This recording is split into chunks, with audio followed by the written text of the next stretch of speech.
Hello. Chào tất cả anh em lại tiếp tục quay trở lại với kênh YouTube dụng cụ cầm tay giá trị Tô Ngọc Vân. Ngày hôm nay có chương trình mới, máy mới của hãng Đất Tông, thương hiệu của Đức luôn nha tất cả anh em. Riêng máy mài sẽ có 3 đời nhưng mà nó 2 màu cho anh em lựa chọn luôn, nhưng mà nhiều chức năng này. Chức năng là chống khởi động lại, khởi động mềm, đầy đủ cho anh em luôn. Dòng sản phẩm công nghệ của Đức này là bao cho anh em xài thoải mái. Bạc là bạc NSK của Indonesia, toàn bộ thương hiệu Đất Tông này khi anh em mua là nhìn đã không? Đó, đã tuyệt vời luôn. Toàn bộ nha, máy nhìn đẹp tuyệt vời, không chê vào đâu được. Mỗi hãng Đất Tông anh em về cứ kiểm tra thoải mái. Trên máy toàn bộ sẽ có một tem nhập khẩu này, có số điện thoại công ty rõ ràng luôn. Anh em cứ có thể gọi thoải mái lên hỏi là máy này có chính hãng không. Tại vì máy chính hãng mới có số điện thoại công ty, địa chỉ rõ ràng, công ty nhập khẩu và công ty phân phối, có toàn bộ luôn nha anh em. Toàn bộ máy nào như máy đó. Đó, ngon chưa? Về trên hộp hoàn toàn là có hết. Máy nào như máy đó, thương hiệu Đất Tông toàn bộ này. Đó, máy nào cũng có luôn. Thì ngày hôm nay sẽ có cho 3 đời. Một đời là 850R là 850W, nhưng mà thân nó nhỏ gọn, phù hợp cho người Việt Nam. Một đời là 900R là sẽ công tắc trượt, 850R trượt, 900R trượt của hai màu, màu xanh và màu xám. Chỉ có riêng anh 850R công ty chỉ ra đúng một màu thôi, đúng một màu màu xanh. Và riêng thêm một thằng nữa là 900R, 901R, 901R nó sẽ màu xanh và màu xám luôn. Nhưng mà riêng ba thằng công tắc trượt hai thằng 850R và 900R nó chỉ có chức năng là chống khởi động lại thôi. Đã chưa? Còn riêng anh này là anh 901R là cho chức năng là chống khởi động lại và khởi động mềm cùng lúc luôn. Bây giờ em đi vào giới thiệu nha. Có khoang này này, đó, có các sắt này, lát xeo cho anh em luôn, cực kỳ đã luôn, cực kỳ đã nha. Ngày hôm nay anh chỉ mua bất cứ dòng máy mài nào trên thị trường này, trên này nhá, mài nào em sẽ hỗ trợ cho anh em 5 viên đá cắt sắt loại cao cấp luôn. Đó, màu xanh và màu nâu. Đá này hiện tại sẽ có hai màu, màu xanh và màu nâu. Đó, anh em khi mấy bạn gửi màu nào thì anh chỉ lấy màu đó nha. Kèm theo anh chỉ là một lưỡi chuyên cơ gỗ Makita xịn sò 70.000. Thêm một cái đĩa cắt đa năng USA trị giá 70.000 là một cái này 100 nhá. 100 với cái đĩa này 70.000 là 170. 5 viên đá này 10.000 là 180 và một viên đá mài là 10.000 nữa. Tổng cộng quà tặng lên đến là 190.000. Và toàn bộ những sản phẩm máy ngày hôm nay anh chỉ mua bên cửa hàng em sẽ bao ship luôn, bao ship nha anh em. Lưu ý giùm em là toàn bộ máy mài này là bao ship. Bây giờ em sẽ vào chương trình ngày hôm nay. Đầu tiên giới thiệu cho anh em là sản phẩm 850R này. Đó, cứ 850R, thương hiệu Đất Tông là chữ nổi này. Đó, đây là có chức năng gì? Một gạch, một chấm là chức năng là anh em mua là chức năng là chống khởi động lại. Ví dụ công tắc đang bật này, nhưng mà em ghim điện vào cho anh em thấy này, điện đang sáng phải không? Đó, như thế này, ghim lên, máy không hề chạy này. Phải tắt công tắc đi, bật lên mới chạy. Đó, đang xài phải không? Rút điện ra như thế này, ghim điện vào, không bao giờ máy nó chạy. Hay là hai phần đó rất là an toàn. Ví dụ trong quá trình anh chỉ xài phải không? Cướp điện, mình quên tắt công tắc, mình đi làm việc gì đó, bất thình lình điện nó có lại thì nó chạy là rất là nguy hiểm luôn. Trong lúc ví dụ cái máy mà không lưỡi thì không sao nha, máy mà có những cái lưỡi rất là nguy hiểm luôn, chạy lập bập. Nhiều khi không để ý, nhiều khi mình quên tắt công tắc, mình ngồi mình làm gần đó, cách ở 5 phân 5-10 phân gì đó, 20 phân hay là nửa mét gì đó, nó bay qua thì sao đó, nên rất là an toàn nha. Mình phải tắt công tắc, bật lên mới lại. Model của nó chỉ 850R này, công tắc trượt nha, thân nó nhỏ gọn, phù hợp cho người Việt Nam luôn. Riêng thằng này 850W, mức giá anh em mua là 660.000. Bao ship anh em ơi, 660 bao ship. Quà tặng lên đến 70.000, 100.000 này, 70.000 là 170. Rồi 5 viên đá cắt sắt 10.000 là 180 và một viên đá mài 10.000. Quà tặng lên đến 190.000 và được bao ship nha anh em. Đó, đã chưa? Đây là sản phẩm 850R là công tắc trượt này. Bạc là bạc NSK, lục của thằng này của Nhật nha anh em. Heruti là xài cho công nghiệp này, xịn sò. Sản phẩm đầu tiên màu xanh. Bây giờ qua 900R. 900R sẽ có hai sản phẩm luôn. Đó, màu xám và màu xanh. Tùy anh em lựa chọn, mai hôm nào cũng được luôn. Đó, 900R vẫn có chức năng này chống khởi động lại thôi nha anh em. Đó, nhưng mà nhiều anh em thấy anh em mua là thằng 850R nó nhiều hơn này. Đó, tại vì biết sao, đằng sau nó nhỏ nhỏ gọn lại, tuy thấp hơn có 50W nhưng mà không sao anh em à. Đó, anh em nào thích thì lấy công suất 900R được rồi. Thằng 900R là công suất của nó là 900W, xài điện nó là 220. Hai màu, màu xám và màu xanh đều có chức năng là chống khởi động lại này. Bây giờ test thực tế cho anh em này. Ghim điện vào này, bật công tắc lên này, chạy này, rút điện ra này, ghim lên lại, không hề chạy. Đó là chức năng là chống khởi động lại. Mình phải tắt công tắc, bật lên mới chạy. Đó, bạc vần NSK là của Nhật á. Hai dòng này tùy anh em, 900R màu xanh hoặc màu xám tùy anh em. 900W heavy duty xài cho công nghiệp, trên dưới nó bằng nhau. Còn thằng 850R sau nó nhỏ hơn một tí nha. Rồi giá anh em mua vẫn là bao nhiêu? 660.000 luôn. Được bao ship và được hỗ trợ cho anh em cái gì? Hỗ trợ cho anh em đó, quà tặng lên đến 190.000 nữa tiếp tục luôn. Anh em nào quan tâm mình có thể liên hệ đặt hàng này. Và bây giờ qua sản phẩm công tắc đuôi, chỉ riêng anh công tắc đuôi này, anh em nhìn thấy đây có 1 chấm, nhưng mà anh đuôi này sẽ có 2 chấm là sao? Một chức năng là chống khởi động lại, kèm cho anh em là một chức năng là biết khởi động mềm. Chỉ có anh công tắc đuôi mới có nha. Anh em nào quan tâm mà muốn khởi động mềm thì chơi thằng 901R. Bạc vẫn là xài công nghiệp này, Heruti là xài công nghiệp, bạc NSK là bạc Nhật luôn. Đó, ruột đồng nhông thép, riêng đất tông là ruột đồng nhông thép rồi. Bật công tắc lên này, bật công tắc lên này, hai thằng cùng một lúc luôn. Em sẽ ghim điện vào nhưng mà máy sẽ không hề chạy nha anh em. Test này, đó, ngon chưa? Có sợ gì đâu. Đó, quá xịn sò luôn, quá an toàn luôn. Này, bắt đầu này, có chạy đâu, không hề chạy nha anh em. Đấy, hai máy này, mình phải tắt công tắc đi, bật lên mới chạy này. Và khi bật lên sẽ có khởi động mềm. 1, 2, 3 bật. Có khởi động mềm nha anh em. Kể cả thằng này vậy luôn. Công tắc đang bật này, ghim điện vào không chạy này, tắt công tắc, bật lên mới chạy. Khi bật lên có khởi động mềm. 901R vẫn là 900W, 660 bao ship luôn. Và được hỗ trợ gì? Hỗ trợ cho anh em là một đĩa cắt đa năng của USA trị giá 100.000, một đĩa chuyên cơ gỗ Makita trị giá 70.000 và 5 viên đa cắt sắt màu xanh hoặc màu nâu 10.000 và một viên đa mài 10.000 nữa. Và đây là quà tặng luôn. Và máy này vẫn là 660.000 nha. Đó, mức giá rất hợp lý nha anh em. Toàn bộ này máy nó nằm đây hết này. Khi anh em mua là bên cửa hàng biết làm gì không? Toàn bộ bịch bóng này bên cửa hàng phải xé ra toàn bộ luôn. Biết làm gì anh chị cô chú phải xé ra, test điện ok, có chức năng là chống khởi động lại, khởi động mềm hay không, bên em mới gửi nha. Toàn bộ bịch bóng nó sẽ tháo ra hết đó nha anh em. Và kiểm tra máy hoạt động bình thường mới cho đi. Đó, tại vì gửi đi xa mà. Còn anh chị mà muốn, nói chung là kiểu mà muốn ôm khi nguyên siêu máy này, bên nhân viên em cũng bảo đảm, nhưng mà về nhiều khi bị lỗi thì sao? Nên bắt buộc nhân viên em phải test hết. Còn anh chị nào muốn tới cửa hàng mà nguyên siêu vẫn có luôn. Đó, như thế này kiểm tra ok, lấy thoải mái cho em, quá cực kỳ luôn. Đó, riêng sản phẩm máy mai này. Bây giờ qua sản phẩm máy khoan. Máy khoan ngon này, máy khoan là đầu của nó đầu 13 ly. Nhưng mà đầu này đầu inox nha anh em. Đầu này inox. Model của nó là ID710, công suất của nó là 710W, xài điện nó là 220. Dòng này là dòng Heruti xài cho công nghiệp luôn.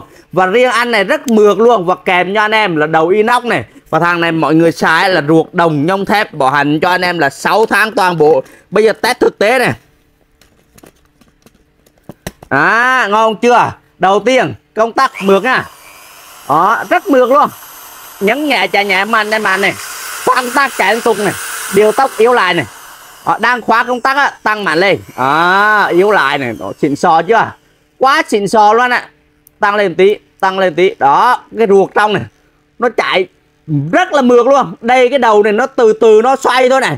Máy chạy rất mượt. Thương hiệu Đất Tông vẫn là chữ nổi. Khi tắt công tắc là anh em nhấn nhẹ tự động nó bung ra thôi. Và đặc biệt anh em mua thằng này biết sao? Khi mà anh em chỉnh tốc mạnh hết cỡ mà nhấn máy chạy, mà giữ cái đầu này, máy giữ cái đầu này trước, xong là bỏ công tắc, máy chạy hết cỡ nha. Mình nhấn công tắc hết cỡ luôn. Mà máy nó đứng, em tặng cho anh chị cái máy luôn. Có khoang thường và khoang bê tông. Giá thằng này có 700.000 nha mấy. 700.000 nè, anh em được bao ship nè. Và hỗ trợ cho anh em, riêng cái máy khoan vẫn hỗ trợ cho phần quà lên đi 190.000. Anh em nào quan tâm mình có thể liên hệ đặt hàng. Quá xịn sò, khỏi chê vào đâu được. Và tiếp tục qua bên này giới thiệu cho anh em. Đây là sản phẩm máy cắt sắt này. Đó, cái cắt sắt này của Đất Tông, màu xám xi măng. Công suất của anh này là 2400W, trọng lượng nguyên máy là 11,5 kg nha anh em. Eto là kẹp nhanh này, Eto là kẹp nhanh luôn, rút ra rút vô cực lẹ, em rút này. Đó, đã chưa? Xịn sò chưa? Công siết lại như thế này là xoay vô thôi, quá xịn sò luôn. Nó đi cắt của nó 3,5 tấc. Riêng dòng máy này anh em mua là em phải hỗ trợ cho anh em là 5 viên đá cắt sắt nữa. Đây máy một viên này 3,5 tấc này, 2400W này, trọng lượng nguyên máy 11,5 kg này, em tặng thêm 5 viên đá 3,5 tấc nữa, quá xịn sò. Giá 1.350.000 và anh em được bao ship luôn anh em ạ, bao ship. Đó, bây giờ test thực tế luôn này, quá xịn sò luôn. Máy chạy rất đầm luôn, không bị giật nha anh em. Nhiều máy là bật lên nó giật là từng phát nó mới chạy. Còn đây này, để nó dừng lại. Đó, khi mà hết thả công tắc ra nó còn đà quán tính nó chạy dữ không? Quá khủng khiếp, tại vì nó đồng tâm. Nhiều máy mà mình vừa thả ra nó đã đứng rồi. Đó, anh này còn chạy lên đà ghê. Đồng tâm nó mới quay như vậy. Và khi này đề 3 123 không hề giật luôn nha anh em, quá đã luôn. Giá vô cùng hợp lý, 1.350.000, tặng thêm 5 viên đá cắt sắt 3,5 tấc về xài luôn. Giá 1.350.000.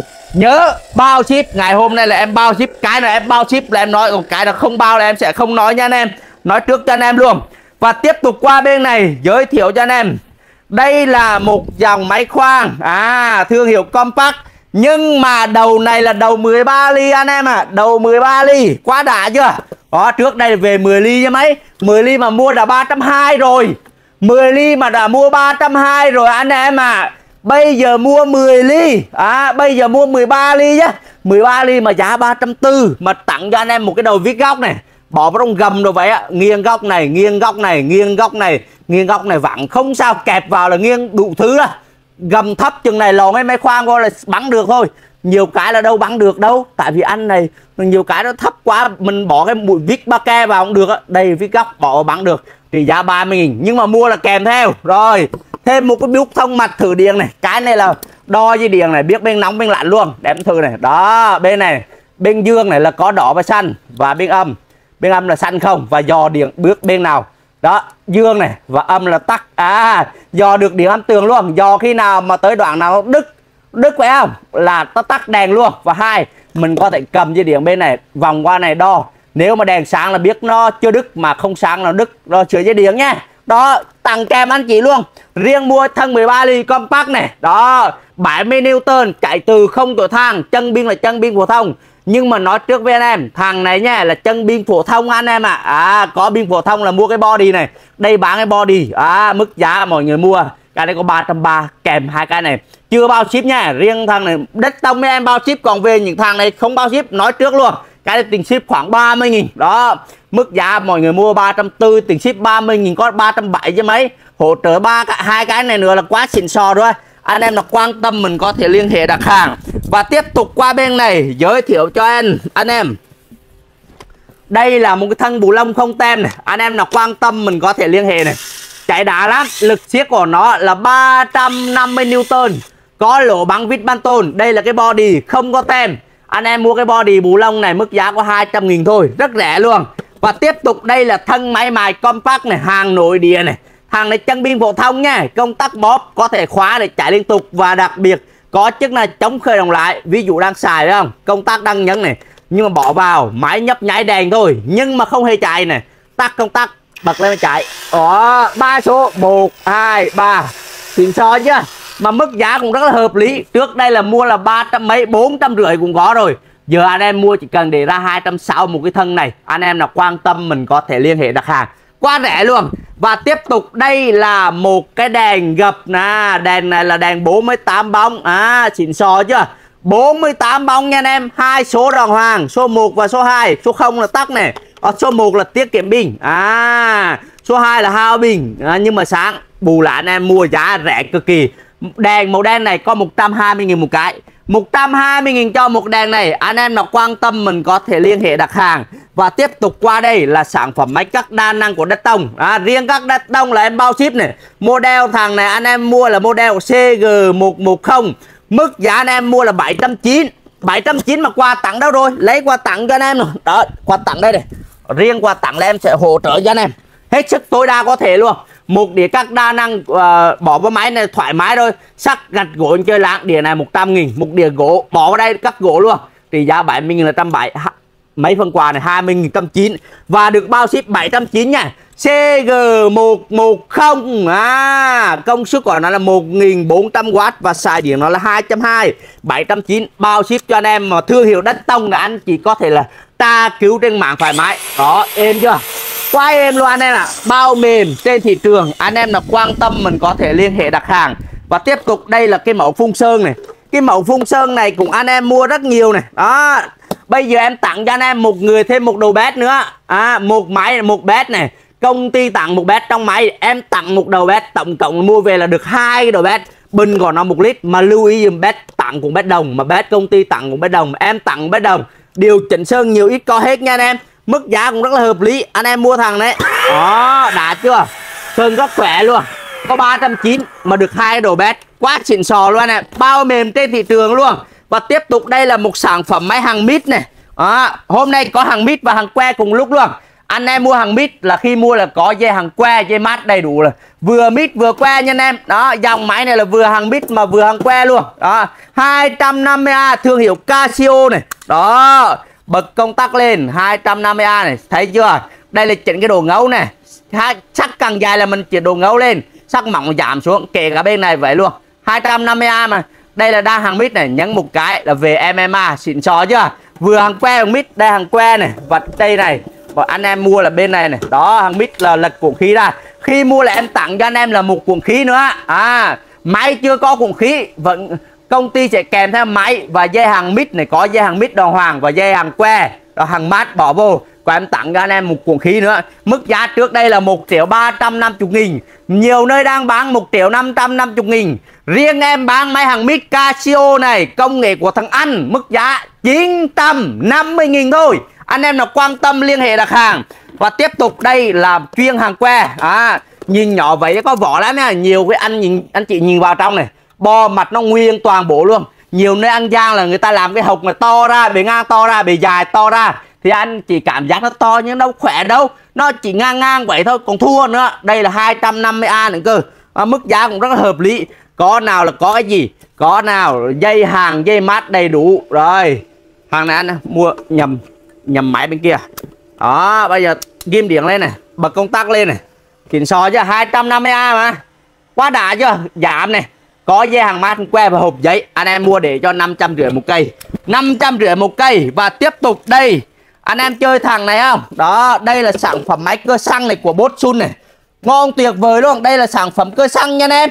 Anh em nào quan tâm cái sản phẩm cơ xăng này có thể liên hệ đặt hàng này. Đó, mức giá là 1.100.000. Anh em mua là bán cho 1.100.000 thôi. Đó, cơ xăng nha, 14 in luôn. Đó, thằng này mua là có xăng đầy đủ luôn. Anh em nào quan tâm mình có thể liên hệ đến 1.100.000 thôi. Máy cơ xăng của Botsun nha. Đó, lam của nó là 16 in. Anh em nào quan tâm mình có thể liên hệ đặt hàng.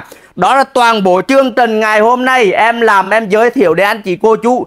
Riêng hãng Đất Tông ngày hôm nay là mới về lại rất nhiều mặt hàng. Anh chị chờ đợi trong thời gian vừa qua mà hết hàng, bây giờ lại tiếp tục về hàng kèm theo những sản phẩm khác. Riêng Đất Tông ngày hôm nay sẽ được bao ship, còn những sản phẩm khác thì em sẽ không bao ship nha. Nhưng mà tiền ship có 20-30 nghìn anh em.